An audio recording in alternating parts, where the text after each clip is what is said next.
Good morning to all. Welcome back to today's class. Hope you all are fine and safe at home. And today we are going to start a new topic in our heat and its effects chapter, that is convection.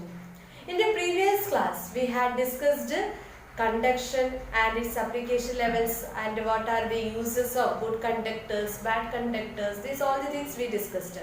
And what is conduction? Conduction is the process in which the transfer of heat from the hotter end to colder end of an object without actual movement of molecule is considered as conduction, right? And this conduction is mainly happens in the case of solids. Okay, and what about the other states of matter like liquids and gases? If this heat transfer occurs or not? Yes, in the liquids and gases also there is a transfer of heat. And how it will be? That we can explain with the help of the process convection. And we had already discussed that. We already learned that the liquids and gases are bad conductors of heat, right? In the last class we learned that good conductors and bad conductors. In that, like we already proved that the pure water is a bad conductor of heat, and this gases is also a bad conductor of heat. And how we can discuss it? That we can by explanation. We can explain it with the help of this process of convection. Convection means that the transfer of heat in liquids and gases with the actual movement of molecules is considered as convection. And we know that if we consider the three states of matter like solids, liquids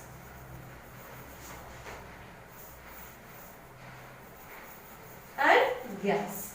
In solids, we know that the molecules are too closely packed each other. These molecules are too closely packed, so there is very less intermolecular space. Intermolecular space means the space between the molecule is very less.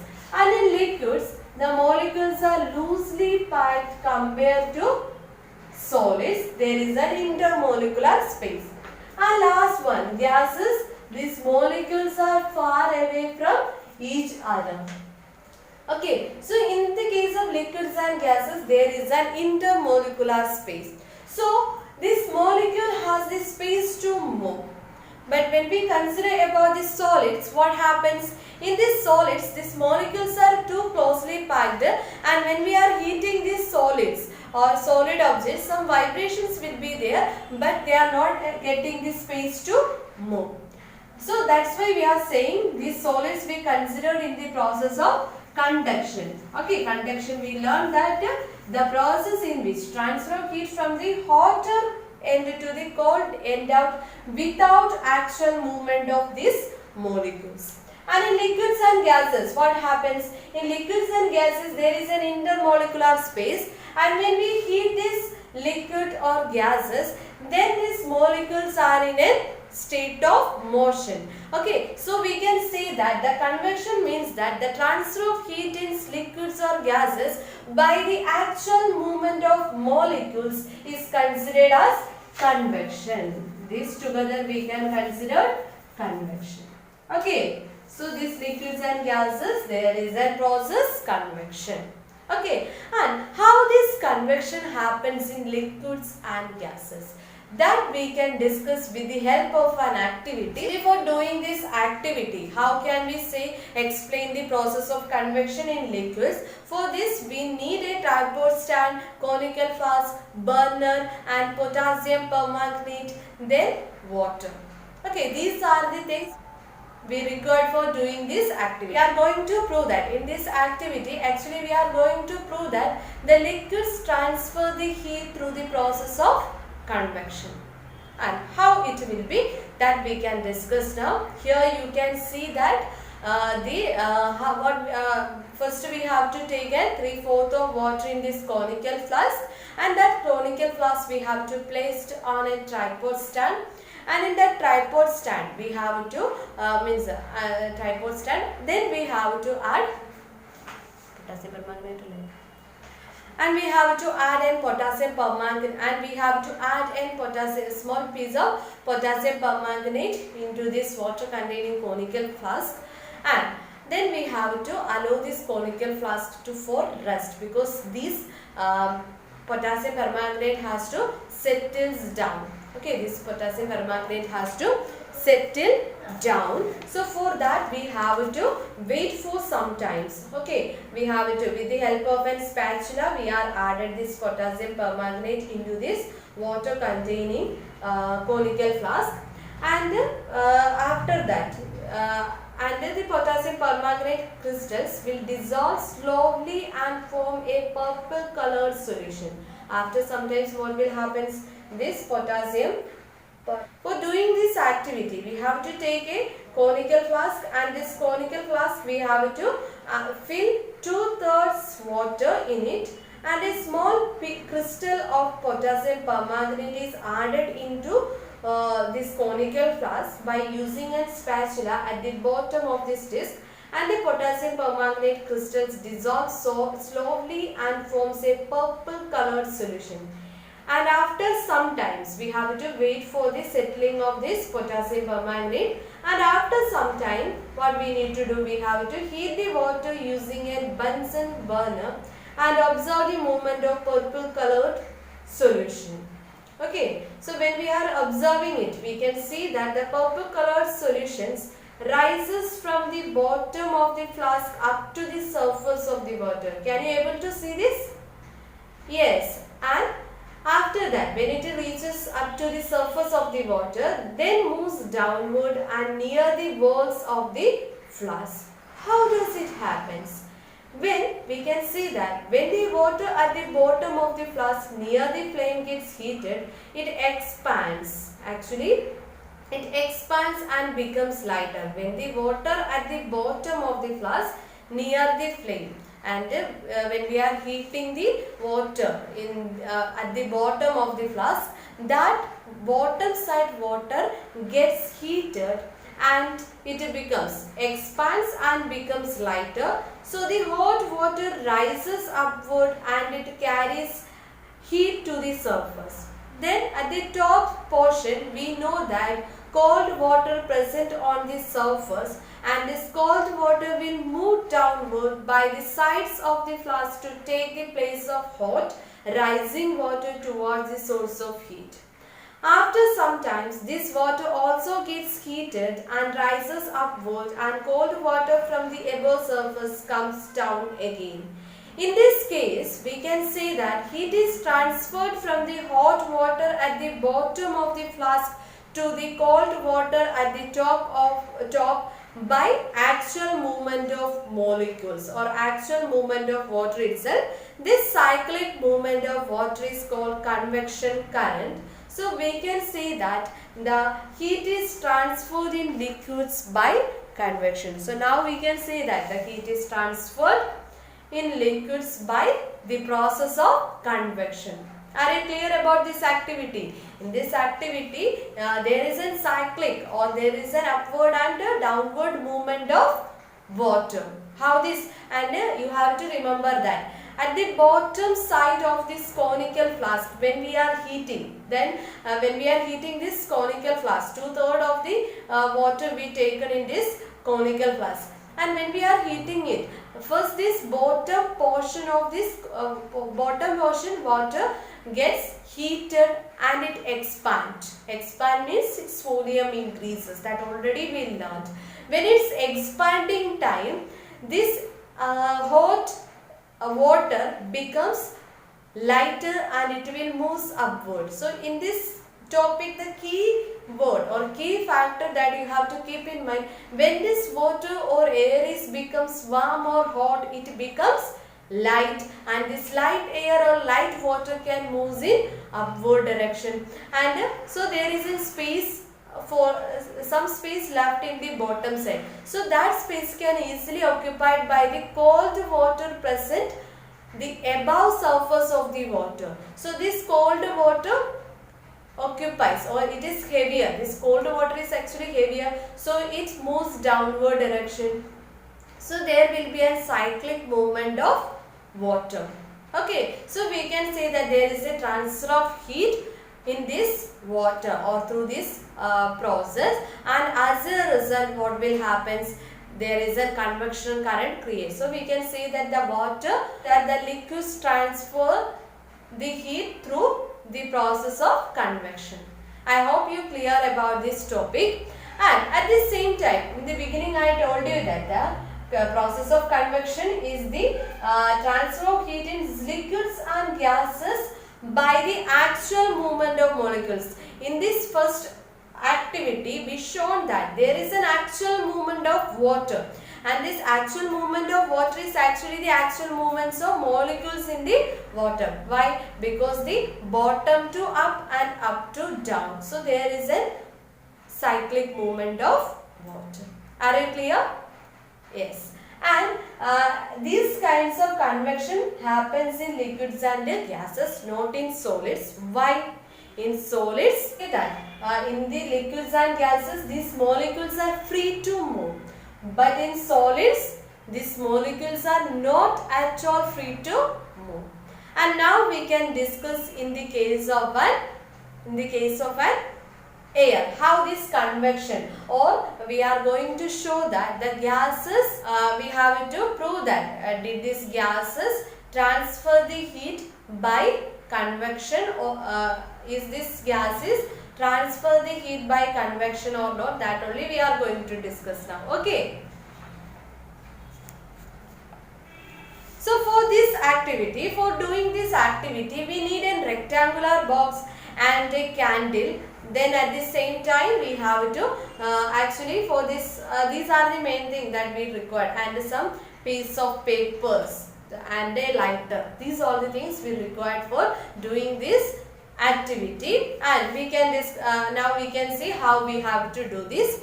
We have to take a rectangular box with a glass front having two holes on its top. At the tops there should be two holes, and we fix the glass tubes in these holes to form chimneys. We have to place these glass tubes to form chimneys. And after that we have to put a small lighted candle below one of these chimney. One of the chimneys we can place a lighted candle.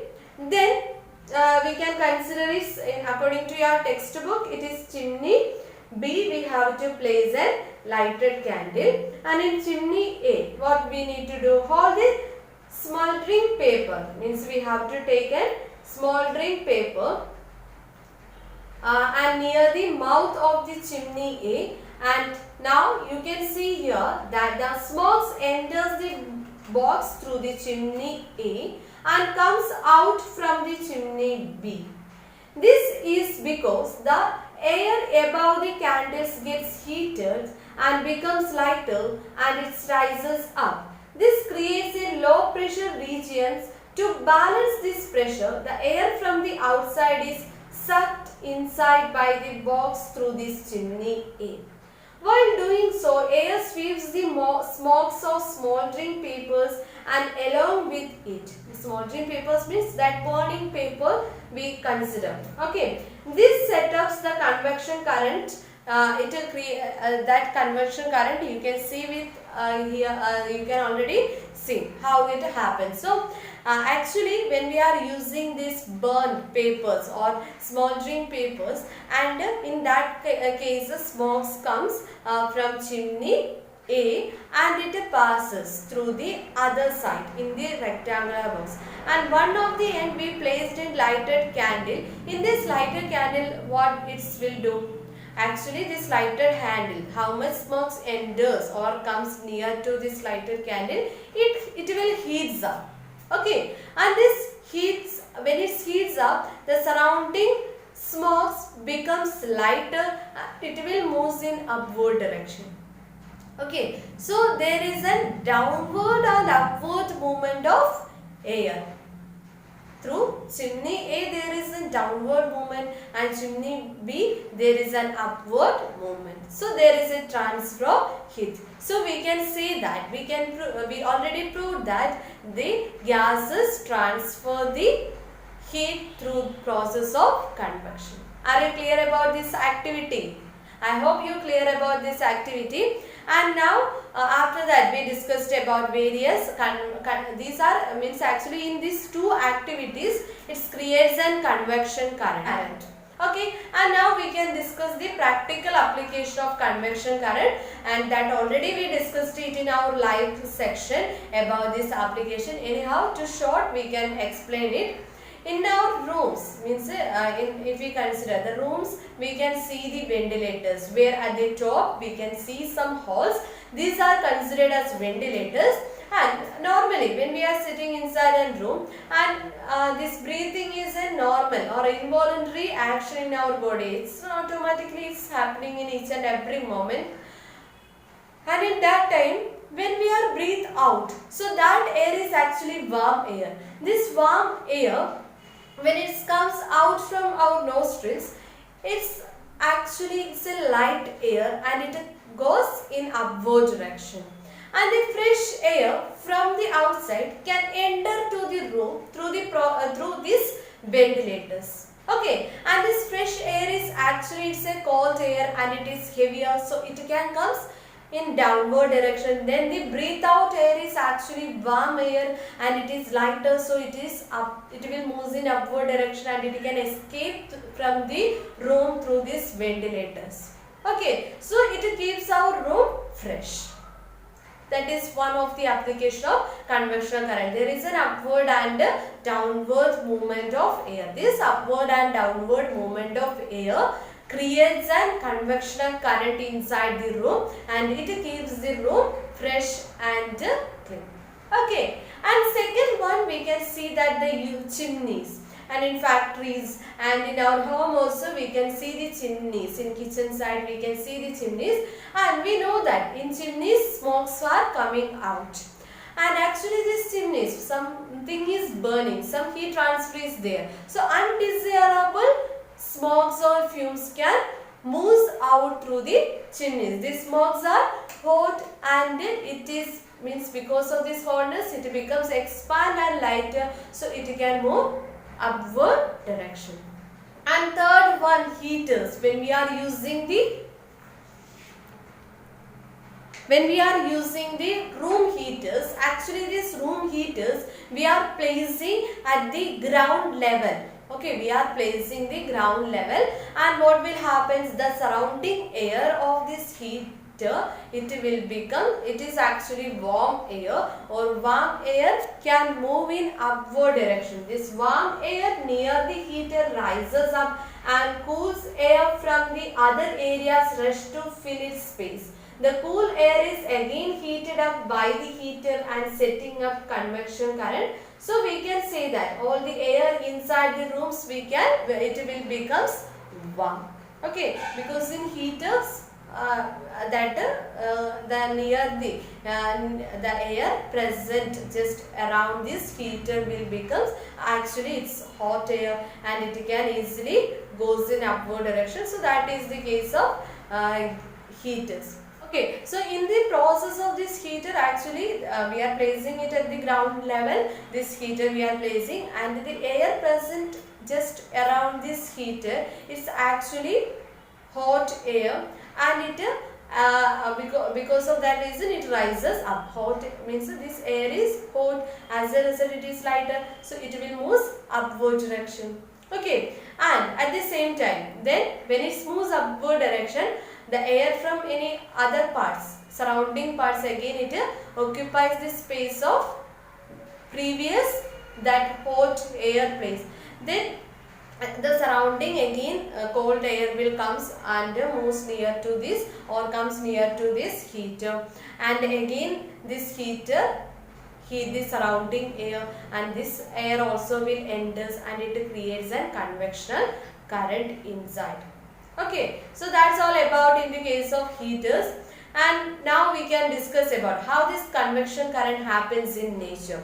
This we can explain with the help, you already learned it in social science and all, you maybe learn sea breeze and land breeze, and how it affects or how that we can explain in the case of convection current. Okay, in the case of convection current, we can say that when we consider, and in daytime, actually we know that we are getting, in daytime there is a light and heat energy from the sun. Okay, so daytime our surrounding is actually, it will be hot or cold, hot climate, right? And when we consider about this sea and the land, okay, so the air present in the land is too hot compared to the air just surface of the sea. Air present in the surface of sea will compare to the air on the land.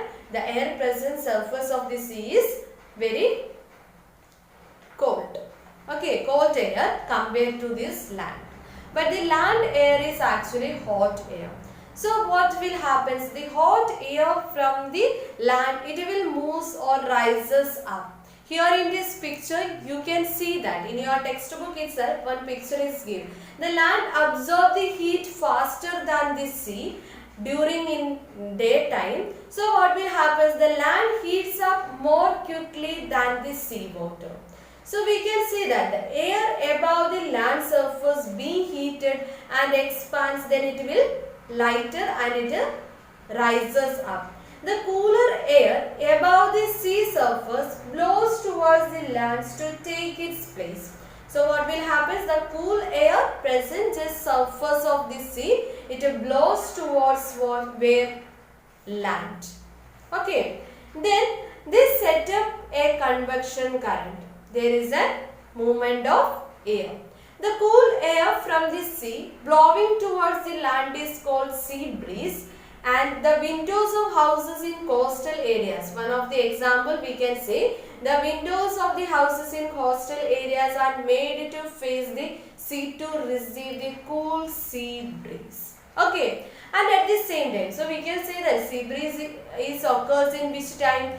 Daytime sea breeze occurs, and there is a blowing of air from the sea to land is considered as sea breeze. Okay, now we can move on to the land breeze. Land breeze are occupies in which time? Night time. Very good. Here you can see how this land breeze occurs.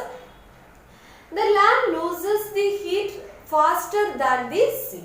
We already discussed that. In daytime, what will happen? Our land is too hot and the sea is cold. At night, land cools more quickly than the sea water. Thus, the air moves the sea being warmer, rises up, and cooler air above the land blows towards the sea to take its place.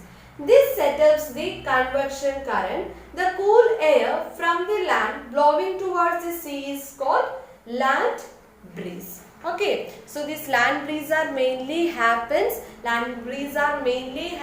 in night time, and there is a blowing of land breeze. Blowing of air from land to sea is considered as land breeze, and it occurs in night time, and sea breeze happens in daytime, and there is a sea breeze. First, the transfer of, or we can blowing of air from sea to land is considered as sea breeze.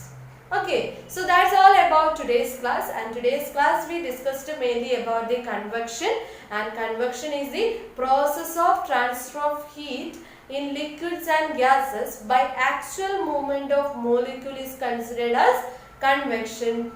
Then we learned that this convection, how it happens in liquids and gases with an activity, we proved it, and then we discussed the application of convectional current in our day-to-day life. Then at last we discussed sea breeze and land breeze. Sea breeze occurs in daytime and land breeze occurs in night time. In sea breeze, there is a blowing of air from the sea to land is considered as sea breeze, and blowing of air from the land to sea is considered as land breeze. So that's all about today's class. Thank you and have a nice day.